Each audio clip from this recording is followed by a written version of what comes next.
Fala, galera! Hoje nós vamos falar sobre conflitos étnicos, nações, nacionalismos.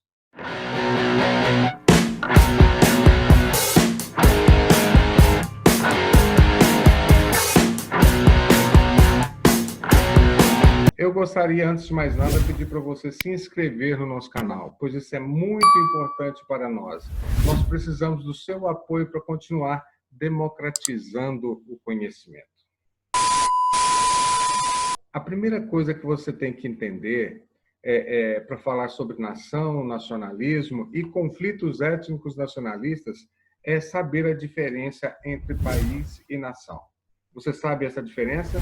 Você sabe o que significa país? Você sabe o que significa nação? Não!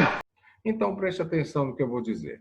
Nação é um conjunto de pessoas que estão ligadas por um traço histórico, cultural. Nação é um grupo de pessoas, né? Então, o que une esse grupo de pessoas é o chamado nacionalismo. O que é um nacionalismo? O nacionalismo é um sentimento de amor à nação, de um amor aos princípios básicos de uma nação.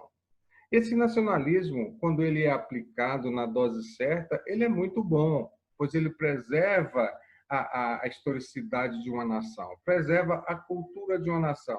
O que a gente tem que tomar cuidado é quando o nacionalismo ele é aplicado de forma exacerbada, porque o nacionalismo aplicado de forma exacerbada, ele pode significar ou pode gerar a xenofobia. De onde? Haiti. Você está empregado aqui no Brasil? Tá, né? Você sabe quantos mil brasileiros perderam o emprego mês passado? Você é um cara de sorte, irmão. Você é um cara de sorte. Aqui tem um dos milhares de haitianos trazidos pelo governo comunista da Dilma Rousseff, enquanto milhares, só no mês passado, de brasileiros perderam o emprego no Brasil. Tá certo? Então, nesta situação, você vai entender que nação nada mais é do que um agrupamento de pessoas que estão interligadas por um traço histórico, por um passado histórico em comum e por relações culturais, dependendo ou não de estar presente no mesmo grupo étnico. Beleza? Então, isso é nação. E país? O que é país? País é um conjunto de estruturas políticas das nações. Para haver país, a gente tem que ter 5 elementos, né? E esses 5 elementos são: primeiro, para existir país tem que ter território, né? O Brasil tem o seu território de 8,5 milhões de quilômetros quadrados. Então, isto é um território. Cada país tem o seu território. Segundo, para haver país, além de território, tem que ter, logicamente, nação. Não existe país sem nação. Existe nação sem país, mas não existe país sem nação. Então, nação já foi definido agora mesmo, aí atrás. Terceiro, então, eu tenho que ter leis próprias, eu tenho que ter uma Constituição. E, geralmente, essa Constituição ela vem trazer os costumes de uma nação. Muitas vezes, alguns costumes considerados por algumas nações como exacerbados, né, eles são muito questionados por outras nações. Como, por exemplo, pena de morte por motivos considerados torpes, ou alguns países possuem umas leis mais rígidas, outras leis mais brandas. É para isso que a gente tem a ONU, a gente tem aí os direitos humanos, né? Então, isto é país. Então, é Constituição, leis próprias.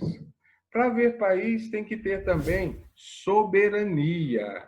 O que é soberania? Soberania nada mais é do que o reconhecimento de independência. E esse reconhecimento de independência tem que ser internacional, né? Não é o país que se reconhece como independente e está pronto. Ele tem que ser reconhecido como independente internacionalmente. Por isso você vê a maior parte dos conflitos étnicos nacionalistas hoje são de nações querendo reconhecimento da sua independência. Né? Então, nações querendo reconhecimento da sua independência e muitas vezes não acontece. Podemos citar, por exemplo, a Chechênia. A Chechênia é uma nação, é uma região na Rússia que é composta por uma nação, os chechenos, que pedem a independência, que não é reconhecida pelo governo russo e, logicamente, se o governo russo não reconhece, dificilmente outros governos irão reconhecer por causa da importância geopolítica da Rússia. Então, e o quinto elemento para formar um país tem que ser os símbolos nacionais. O que são os símbolos nacionais? Símbolos nacionais correspondem àqueles símbolos que te remetem a um país, a um grupo. Né? Então, por exemplo, os dois maiores exemplos de símbolos nacionais são hino e bandeira. Né? Quando um atleta, numa Olimpíada, ganha o prêmio máximo, que seria a medalha de ouro, ele ouve o hino e hasteia uma bandeira, e que, na maioria das vezes, leva ele, porque ele é uma premiação para o esforço, leva ele a se emocionar. E ele se emociona naquele momento, muitas vezes, porque ali está aflorado, está exacerbado um sentimento de nacionalismo. Então, se você já entendeu a diferença entre nação e país, agora vamos passar para conflitos. Né? Os conflitos, eles podem ser divididos de duas maneiras. Nós temos o primeiro tipo de conflito. O primeiro tipo de conflito é conflito dentro de um mesmo país. Ele pode ter nações diferentes ou ele pode ser entre a mesma nação. Os conflitos dentro de um mesmo país geralmente são motivados por questões econômicas ou questões políticas, por tomada de poder. Esses conflitos dentro de um mesmo país geralmente não pedem independência. É uma disputa política ou uma disputa econômica, é uma disputa interna pelo poder. As guerras civis, por exemplo, são considerados conflitos internos, como a Guerra de Secessão nos Estados Unidos. Né? Lá no passado, a gente tem um conflito interno. Né? Então, hoje o mundo está cheio de conflitos internos. Nós temos muito mais conflitos internos do que conflitos externos, entendeu? Então, o primeiro tipo de conflito é o conflito interno. O segundo tipo de conflito é o conflito entre países, é o conflito externo. É quando um país declara guerra a outro país. O maior desses conflitos que ocorreu na história é a Segunda Guerra Mundial. Então, é o maior exemplo de conflitos externos. Beleza? Então, a primeira coisa que você tem que saber, quando cair uma questão no Enem ou na sua prova, qualquer que ela seja, sobre conflitos étnicos nacionalistas, você vai lá e diferencia o que é nação e o que é país. E depois você tenta diferenciar quais são os tipos desse conflito. Se é conflito interno ou é conflito externo. Os conflitos internos podem ser com separatismo ou sem separatismo.